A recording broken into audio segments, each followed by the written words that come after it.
Welcome back to the big board. We're still hanging out with Baptism by Fire. I reset after the end of the third turn, mainly to put this light on. Mainly to kind of try and pick up on a few errors I've been making and seeing that things were slowly spiraling out of control. As most of you know, if you watch the channel at all, you know that when I'm playing a system like this, or in fact any system really, I'm always going to try and sort of let the game play out, generally speaking, and not do hard resets, because that tends to it just tends to sap my will to live, right? When you realize that you've made that many mistakes that you need to reset. But in this particular in this particular case, I should say, I'm still interested in trying to work through the muscle memory development here for BCS to get the thinking right around the game. That point about resets is important. I want to expand on that just a little bit. Generally speaking, with most games, I find that making a mistake or two here and there is probably not going to have significant long-term consequences. It all kind of things, generally speaking, depending on the system, will all kind of even out over the course of a game. There are some games, however, where that's not the case, and this, I'm not saying this is one of those games, but given that I was 3 turns in and made a couple of sloppy mistakes, there weren't things that I didn't know per se, just sloppy errors that I probably should have picked up that I think changed the balance of the game so significantly that it was going to make it no fun to play the allied side at all. So anyway, quick recap. Have I done the 4th activation? Where's Rhyme? Yes, we have, I think. Check my notes here. No, I'm finishing the first activation for these guys. We're done, and I rolled 4. He needs a fresh marker. I rolled 4. Did I roll 4? Let's say I didn't roll 4. I rolled for fatigue.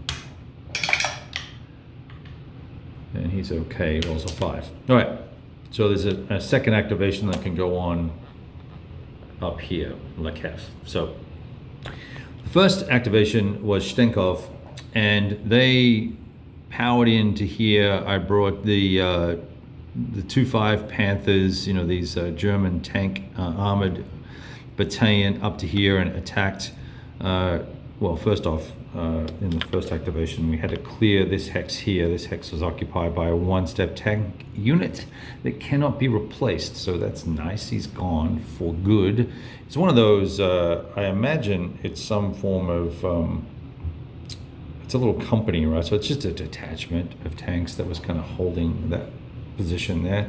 So of course, moving adjacent, they had to conduct a stop action. So they were finished movement for the turn, but with that, because it was an AV zone or whatever you want to call it, I'm going to butcher all the terminology. So if you're a BCS professional, just freaking lighten up, because I'm not going to use the right terms. We're just going to say shit that makes sense to me. So we had to conduct an engagement. We killed a step. We got a net 9 on the die rolls, a double objective, blah blah blah blah. So that lose a step and retreat. The unit was eliminated. That allowed the rest of the guys to pass through, and this recon unit was 6 steps of armored cars. That's pretty swag. They came up to Kern's Crossing, and that is where the Kern's task force group here had 6 steps at the time, and we moved adjacent.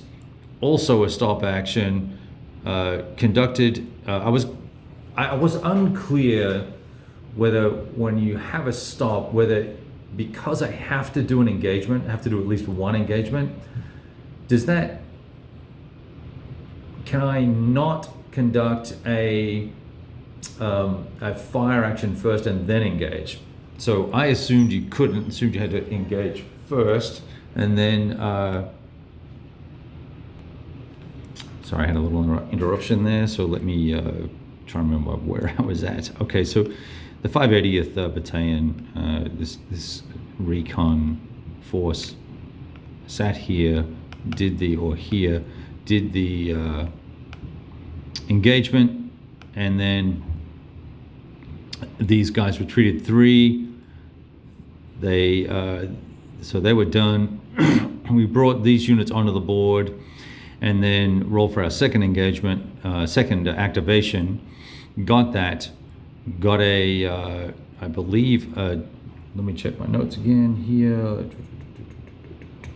Second one.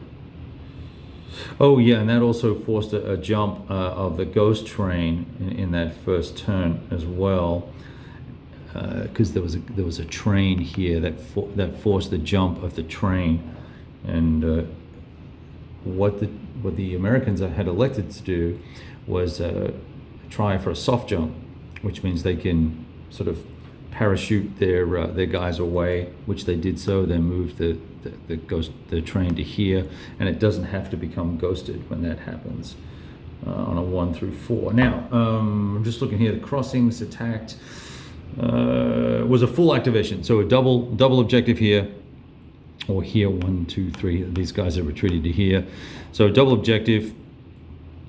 Attacked them. Made him lost another step, retreated. I then brought this chappie through. He attacked. They retreated to here or here somewhere. We attacked again and forced another retreat. 1, 2, 3. Oh, 1, 2, 3. Probably moved 1 hex too far. Unless it was here. 1, 2, 3. I think that's where it was. So that's what happened there. Then everyone else has kind of moved up. So that was 2 activations for these guys. They rolled for.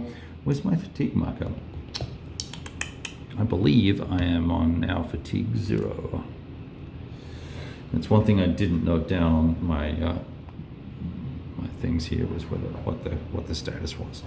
All right, so that was them, and then Gerhard came onto the board, and Gerhard decided that since he's going to be moving, he's going to be leaving the game, but he will return. I think that's what happens.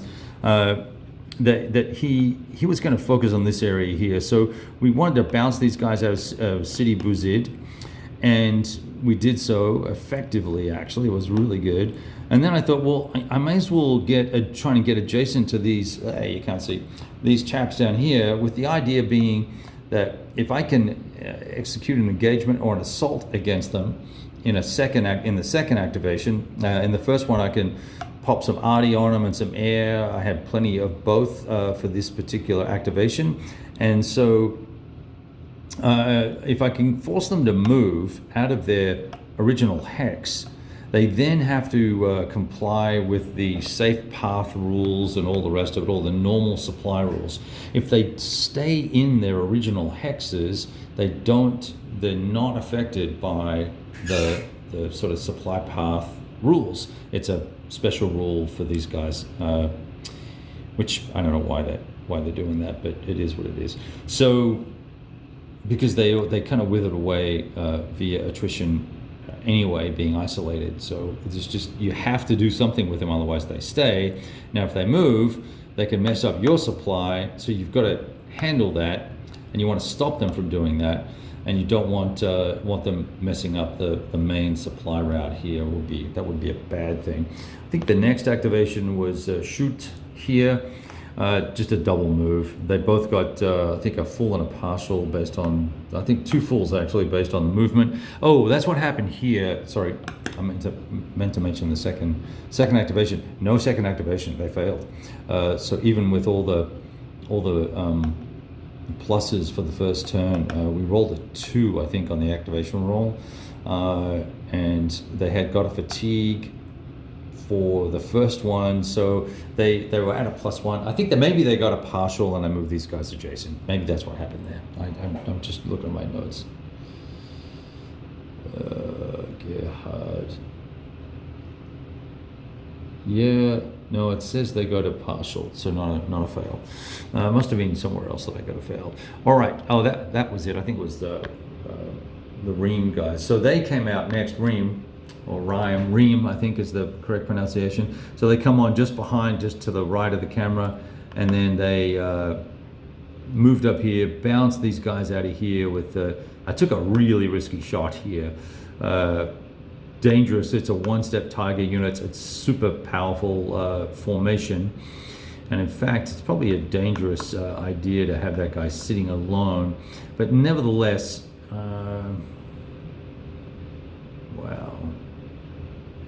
I don't think I want to do that. I'm going to not take that hex and keep him there.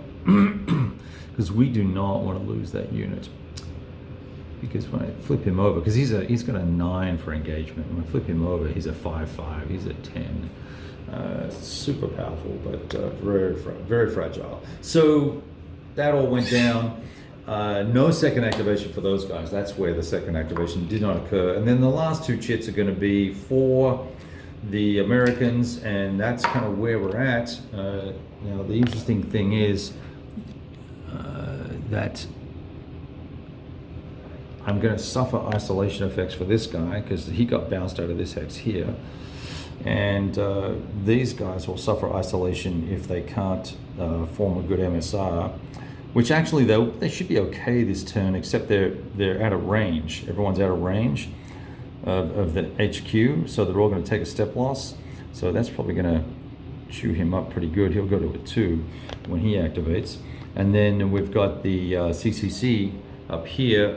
They're going to need to cut out and head to Kef Ahmar up there, and then it's a race to get to Zbitla here, which is a key crossroad section of the map. It's going to allow me to keep good supply routes. We do have a formation on the left-hand side of the map, the Stark formation. But not very effective and not very fast. So that's roughly the end of turn 1. I'm going to move the Triple C formation now. I'm not sure what I'm going to do about CCA. They're a little bit of a dog's breakfast when it comes to trying to rescue these guys. Everyone's going to take step losses. So it's a bit of a beatdown. All right, that's 12 minutes. That's not what I wanted. It was supposed to be 5. Talk to you soon.